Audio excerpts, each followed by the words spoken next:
ഒരിടത്ത് ദിവ്യബലി മധ്യേ പുരോഹിതൻ വെറും ഗോതമ്പപ്പവും വീഞ്ഞും കർത്താവിൻ്റെ ജീവൻ തുടിക്കുന്ന തിരുരക്തവും തിരുശരീരവുമാക്കി മാറ്റിയ ആ നിമിഷത്തിൽ ഒരു മധ്യവയസ്കൻ ബലിപീഠത്തിലേക്ക് കയറിച്ചെന്ന് പൊട്ടിക്കരഞ്ഞുകൊണ്ട് ആ പുരോഹിതനെ വാരി പുണർന്നുകൊണ്ട് ഇപ്രകാരം പറഞ്ഞു: അച്ഛാ, എൻ്റെ കൊച്ചുമകൾ മരണപ്പെട്ടു.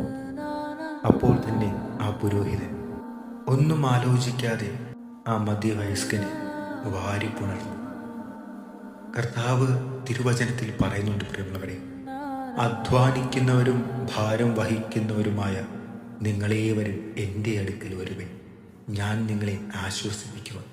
ക്രിസ്തുവിൻ്റെ പ്രതിപുരുഷനായ പുരോഹിതനിലൂടെ ക്രിസ്തുവിനെ നേരിട്ട് കണ്ടതുകൊണ്ടാണ് തനിക്ക് ഈ ലോകത്തിൽ അഭയം പ്രാപിക്കാൻ വേറെ ഒരു ആശ്രയം ഇനി കണ്ടെത്തുവാൻ സാധിക്കത്തില്ല എന്ന് തിരിച്ചറിഞ്ഞതും കൊണ്ടാണ് ആ ക്രിസ്തുവിൻ്റെ നെഞ്ചോട് ചേർന്നിരുന്ന് തൻ്റെ സങ്കടങ്ങൾ പങ്കുവയ്ക്കുവാൻ കയറി ചെന്നത്.